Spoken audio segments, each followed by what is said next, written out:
Hey,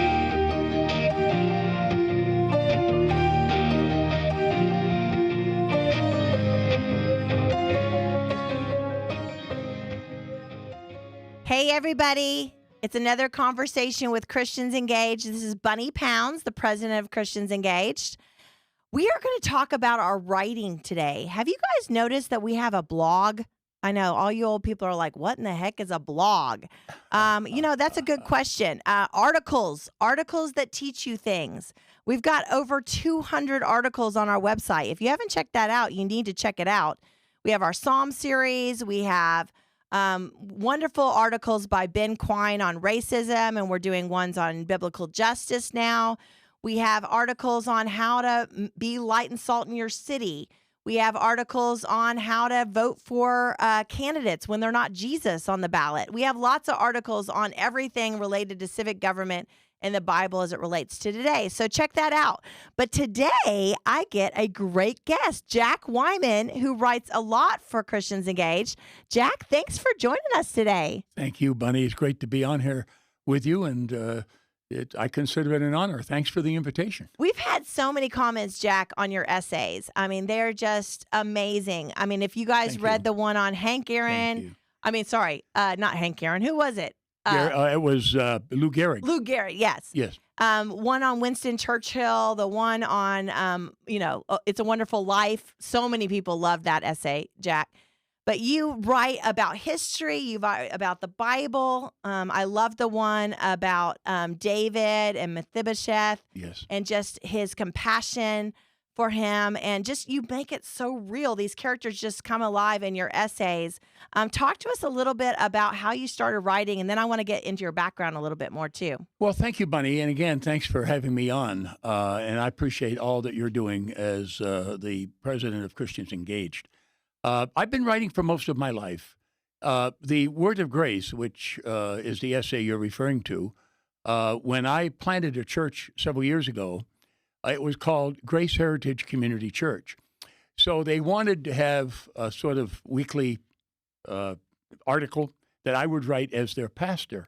And so I entitled it A Word of Grace because I wanted to use the name Grace because it was in the name of the church. And I began to write that and send it out to our members of our church.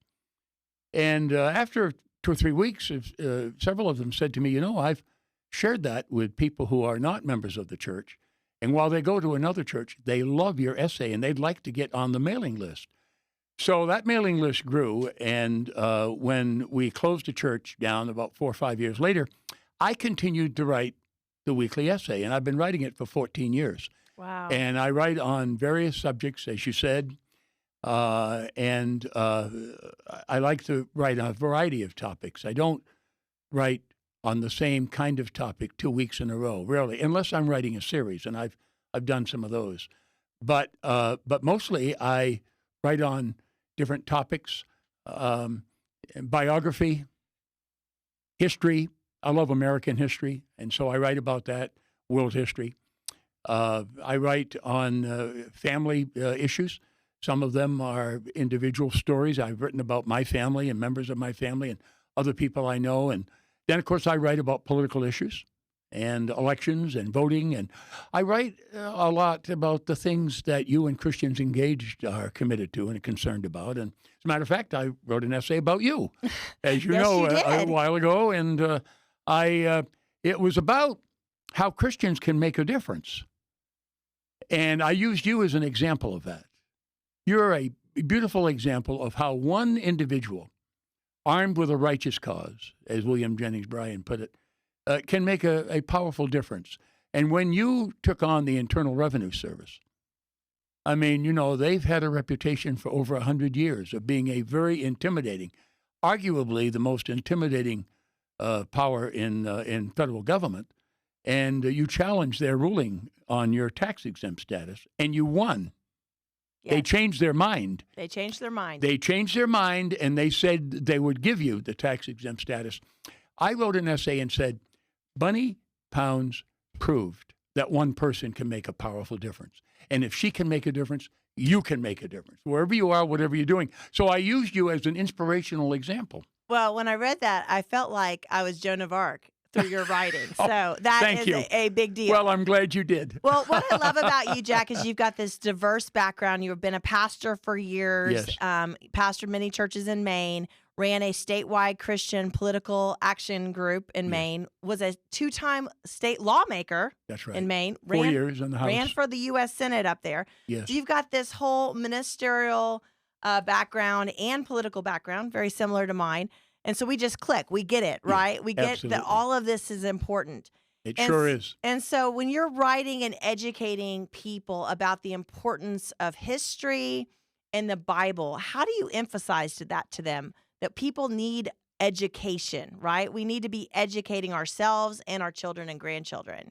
Well, Bunny, right now I am honored to serve as Vice President of Advancement for a wonderful national organization called Freedom's Foundation at Valley Forge. Yes. It was founded by General Dwight D. Eisenhower in 1949.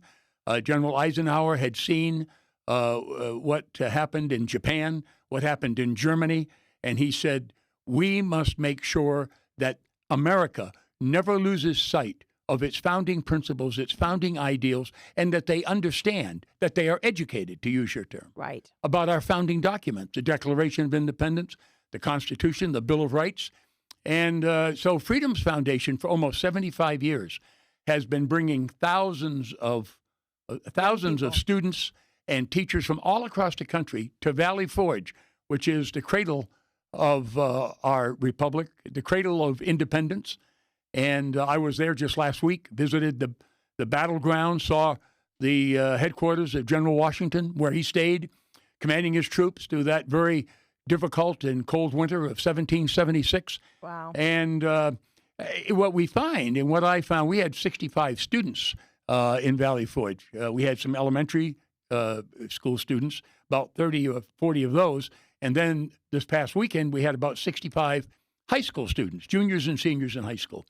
And what I discovered, Bunny, is that they are eager to know the truth about the founding of this country, eager to know the truth about what makes America exceptional, eager to know the truth about how they can be a better informed citizen, better informed voter, how they can make a difference in their community. Yes. And I talked with many of these young people, and they were very excited to be there. And since Freedom's Foundation got started in 1949, Bunny, we have impacted the lives of over 14 million young people across this country. Wow. And 14,000 teachers. And of course, teachers have a tremendous impact through their career.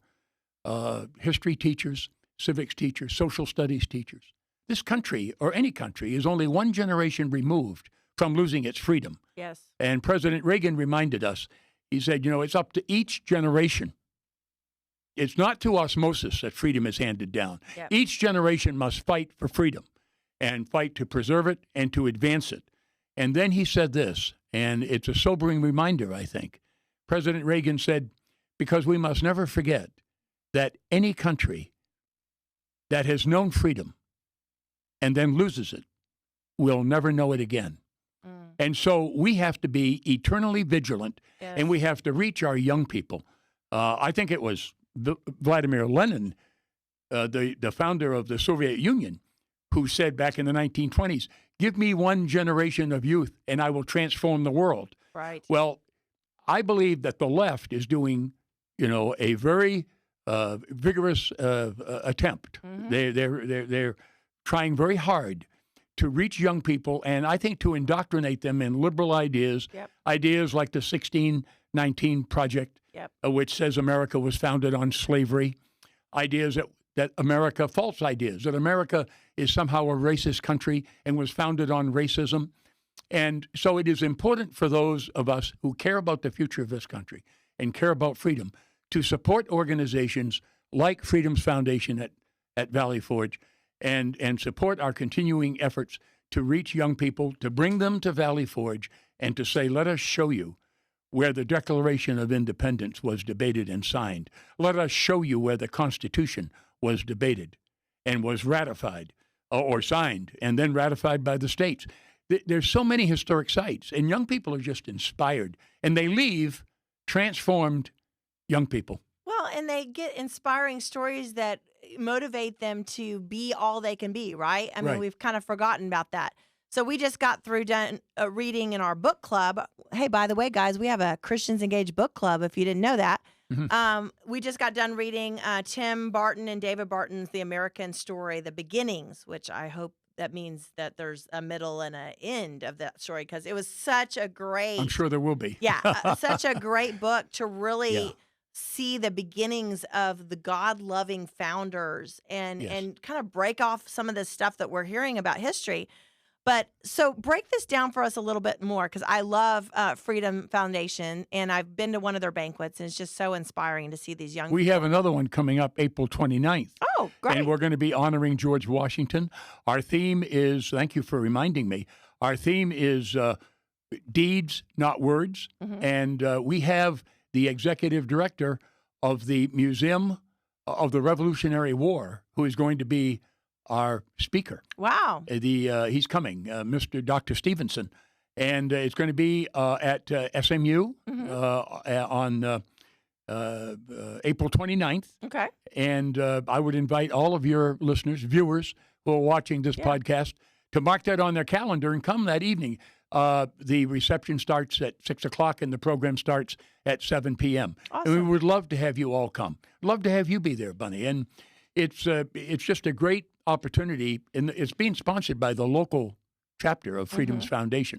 There's a Dallas chapter. I love and that it's very too, how active. y'all are organized with these Dallas chapters, different chapters around the country right. where these 22 chapters nationwide. Yeah. just ordinary grassroots people are right. organizing, helping you guys with that. That's exactly so right. what does this look like? I mean, when you say you bring a child or bring a teacher to Valley Forge, does that mean you pay for their travel, or that you help sponsor some of their travel, or what does that look like specifically? Well, 80% of our students who come to Valley Forge come just for their travel costs. It costs nothing else, because I am helping, and others, including our CEO, David Harmer, to raise money from people so that they will sponsor the students so that they can come. And local chapters identify, and working with schools, elementary schools, high schools especially. And again, we take students from parochial schools, public schools, homeschool parents. Their children are eligible to come. So they apply, and then They apply, and the students are invited to write an essay on some patriotic theme, something to do with citizenship or American history. So good. And the local chapters often sponsor. I think the Dallas chapter this year sponsored about 5 or 6 students to go to Valley Wow. Forge, and they've already gone. And they'll bring a report back to the local chapter. It's really a wonderful way to do this and to make it accessible to students regardless of their background, regardless of their income. And it's because generous people have supported Freedom's Foundation at Valley Forge over the years that makes it possible for us to reach so many students That's and so to reach good. so many teachers. That's so good, Jack. Well, talk to us a little bit about I know you're very, very passionate about history. How did you get really passionate about history specifically? I mean, because you've got this whole ministry background. So Right. did you just start like reading biographies when you were a kid, or what? Well, I'm kind of fascinated of how people start becoming history buffs. I owe it to my mother. Oh, your mother. My godly mother, who was a wonderful Christian woman, she's with the Lord now. She got a job part-time as a World Book Encyclopedia sales lady. Oh, wow. And they gave her a free set of World Book encyclopedias. And I'll never forget this. I came home from school one day. I was about 8 years old. And my mother said, the World Book encyclopedias came today, the set I got. And I'm so excited. I've been looking at them. And then she said, Jack, there's a whole volume on the American presidents. And so she showed that to me, and I began to look at it and began to read it, began to read about the American presidents. And I began to memorize dates, when they were born, when they died, when they served, what state they were from, Wow. who their vice presidents were. I know all that information to this day. My daughters used to regale their friends by bringing them into the living room and saying, hey, Dad, number 19. And they'd say to their friend, watch this. And I would give a 20-minute dissertation off the top of my head, all factual, about Rutherford Burchard Hayes. And then they'd say, well, that's just because, he knows about Hayes. 'Cause Well, he you read give the him encyclopedia. You give him a number. So I just became this sort of presidential youthful prodigy, this savant of the American presidents. And I began to read their biographies. And, Bunny, I began to read about what happened when they were in the White House. What kind of events were happening? What kind of international events? Were there wars? Were there economic recessions? What was going on? And I fell in love with America. I fell in love with all the presidents, and I fell in love with this country's great history. And that's how it got started. And I just, the more I studied American history, the more I loved American history. The more familiar I became with our exceptional background as the greatest nation in the history of the world, the more determined I became to learn even more. And so when I went to the University of Maine, my undergraduate degree was in history, and I went on and earned a master's degree in political science. I preached my first sermon when I was 19, and my life and career were on these dual tracks of Christian ministry, pastoral ministry. I pastored 4 churches in my life, and the first one I was still in college. But I also I began developing an avid interest not just in American history, but that led to my interest in politics, Right.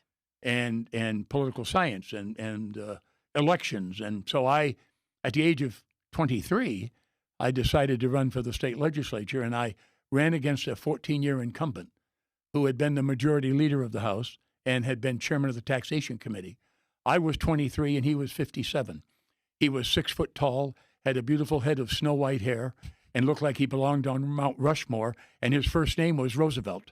And so I ran against him, and people who knew him and supported him laughed at my candidacy. I'm sure. They said, this skinny kid right out of college who looks like Buddy Holly he's not even going to put a scratch.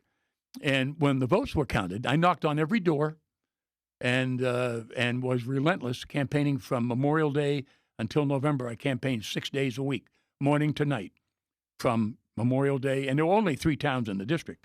So I knocked on every single door in my district at least once. Wow. Toward the end of the campaign, I'd knock on the door, and they said, we've already met. You've knocked on my door, but welcome back. And when the votes were counted, I got 66% of the vote. And I beat a 14-year incumbent. So that's how I got to the legislature. And all the time I was pastoring a church, Bunny. Did you have any money in that race? Or was that like... Well, back then, this was in 1976. Yeah. And back then, a well-heeled campaign was like $800 for the state legislature in Maine. Wow. And but I had to raise it. We had lawn signs, bumper stickers. My father was in charge of lawn signs and billboards. And one day he was putting one of my bumper stickers on the bumper of a car of an elderly lady who was supporting me.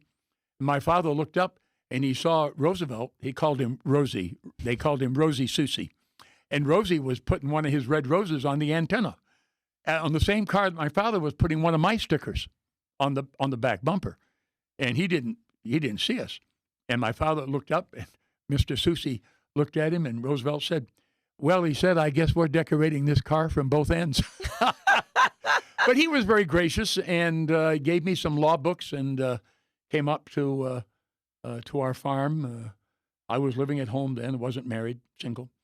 And he said, I think these law books would do you a lot of good, Jack. And I said, yeah, thank you. So he was a very gracious man. And that was back when in the good old days of campaigning, when it didn't take hundreds of thousands of dollars to win a state house race. Exactly. Now it is just money, money, money all the time. But and this is why we love you, Jack, because you tell amazing stories. Oh, thank you. Well, they're fun to tell, and I feel like the cat that's had 10 lives instead of 9. But I never thought I'd be living in Texas.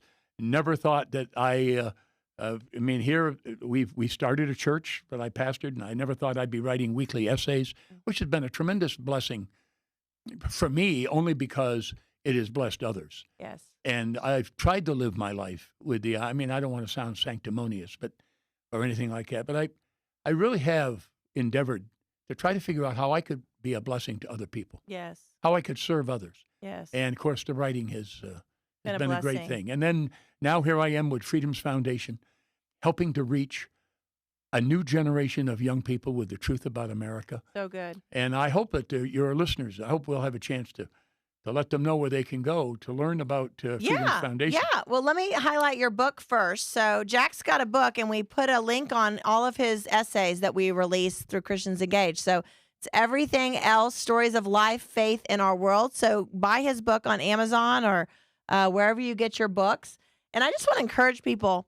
You were talking about, history. Yes. I know reading biographies for me, as you can see, one of my favorites by That's a great book. named Eric Metaxas. I have that book. I've read it. Yeah, great book. Wonderful book. So, William Wilberforce is one of my Yes. favorites from Eric. Martin Luther, of course, you can see who my favorite author is. But when we just got done with The Hiding Place in our book club. So wow. our book club, guys, is a Corey Ten monthly, Boom. monthly book where we're asking you to read a theology book, a history book, a biography. And why? Why should we be reading? Because it makes us into better people and better leaders. Absolutely, Bunny. I'm so glad you're encouraging your audience to read. I think that today people don't read. Newspaper sales are down. People don't read books. It is so important that people take time to read. Yes. And I've been a lifelong reader.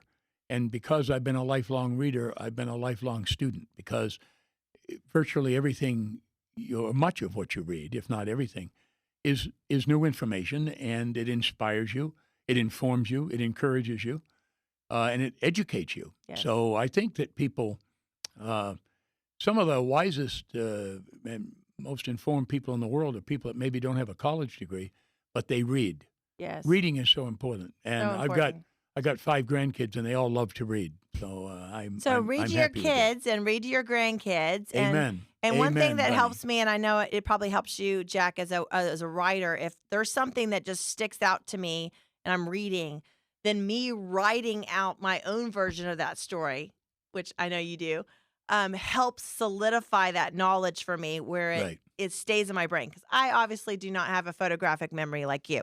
I do not remember all the presidents. So my memory is not as photographic as it used to be, Bunny, I must say. But I still have all this presidential. On April 29th, they've got me on the program for 10 minutes to talk about American presidents. So I'm looking forward to that. That's awesome. That'll be fun. So how do people find out about Freedom's Foundation? What's the website? Okay, good. The website is www.freedomsfoundation.org. O-R-G. Again, that's www.freedomsfoundation.org. And you can go there and you can get information on sending a child or sponsoring a student. Yep. Maybe it's somebody who wants to have their grandchild, their grandson or their granddaughter go to Valley Forge and have this immersive residential experience of being there and learning about America's past. So good. And its founding principles. So they can get information by going to our website, and we would be glad to send them additional information, answer all their questions. So I hope they'll go to freedomsfoundation.org is where they can find out, and so they'll discover it's a great organization. Just like Christians Engaged is a great organization. You know, Bunny, I'm so glad that I'm here with you in this program, because you and I are soldiers. Yes. In the army of the living God. Yes. And what we are doing is seeking to advance his kingdom. God's kingdom is advanced in a variety of ways. It is advanced through political action. It is advanced through great citizenship. It is advanced through education. Yep. It is advanced through high ideals. It is advanced through personal example. It is advanced through families, through churches, sharing of through the gospel. businesses, sharing of the gospel. Yes. Our middle daughter, Olivia, has become very passionate about Christian apologetics. Wonderful. And she just read a book by Natasha Crane called Faithfully Different. And it's all about, it's really, I thought of you, Bunny, as well as our daughter when I was reading it, but it's all about how Christians today in America need to realize that certain assumptions that we used to just, anchor our lives to about what most Americans believed about Mm. decency and patriotism and history and government. That consensus, I call it a Judeo-Christian consensus, has eroded. And so the challenge for Christians is to be a thoughtful and compassionate, but also courageous and principled example and Yes. testimony, a salt and light influence. Jesus said, we are the salt of the earth. We're the light of the world. Yes. And we must not hide our Under a light bushel. under a bushel, but we must put it on the lampstand so the whole world sees it. And that is so important. You are doing that. Christians Engaged is doing it. And Freedom's Foundation at Valley Forge, which is a non-sectarian, non-partisan, Yes. very inclusive 501c3. organization. It's Yep. a 501c3, but we are not tied to any particular religion or denomination. We have people from all kinds of backgrounds. But we are also letting our light shine Right. by reaching young Americans with the truth about our country and about our country's history. And I think that I believe deeply, I'm convicted about this, that if we do not learn from our past, we cannot secure a brighter future. It's impossible. Yes. And we cannot, as Jefferson said, be ignorant and free. And we certainly cannot be ignorant and ill-informed or uninformed about our country's founding documents and about our nation's founding principles and values. Because the people who were at Valley Forge, the men who were in Independence Hall in Philadelphia, our founding fathers, the founding fathers, They gave it all. they weren't perfect, but they committed their lives, their fortunes, and their sacred honor. And I would suggest to any of your listeners and viewers today that if you have not read David McCullough's book, 1776, get a copy and read it, and you will appreciate anew the great sacrifice. I think one of the things I was reminded of as I read that book, Bunny, is that you and I sit here today in April of 2022, and we say, well, we knew it was going to turn out this way. We knew we were going to be the greatest nation on earth. We knew we were going to gain our independence from England. But if you read McCullough's account and you read other accounts of that Revolutionary War and our courageous battle for independence, Yes. one of the things that becomes crystal clear is that it was far from certain what the outcome was going to be. We were taking on the greatest military power in the history of the world. And we were a ragtag group of colonists that didn't have the resources, didn't have the army, didn't have the regimented discipline that the British forces had. And taking on King George and Cornwallis and the whole British military in 1776. The war lasted from 75 to 81. It was a long war. It was quite a thing. And to realize that Washington and Franklin and Hamilton and Madison and these guys, if we had not prevailed, if we had lost, they all would have been hanged as traitors. All of them would have been hanged as traitors. And I love the Benjamin Franklin story. One day when they were arguing over the Constitution, it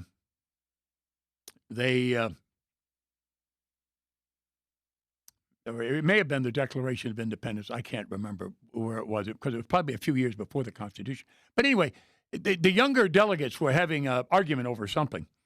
And Franklin cut them off. And he said, gentlemen, we must all hang together, or we shall surely all hang separately. Yes. And they said, yeah. And they came together. And there were a lot of debates. Yep. And there were compromises along the way. But our founders gave us the greatest form of self-government that the world has ever known. And they gave us the greatest country. Yes. The freest, greatest, and most wonderful nation on the face of the earth that the world has ever known. People want to come to America. We know that. We've got a major issue on our southern border. Yes. That continues to cry out for solutions. Because of freedom. But people want to come to America. Very few people want to leave America and go live somewhere else. I've noticed that. Right. They like this country. Right. They love this country, and they love their freedom. Yep. Well, Jack, thank you so much for everything, and thank you for all your beautiful essays. It's Thank just an you, honor Bunny. to publish them on our Thank you, website. Bunny. So I appreciate you doing that. Thank you so much. couple things I want to highlight before I let you guys go today. If you guys didn't know, we do have books on our website. So this is our 4-book package. It's $18, which you get my book on John 17, Enduring to the End, Overcoming Offenses, Bitterness, and Unforgiveness. Every person in political activity needs that book. My book on Psalms, and then our new book on voting.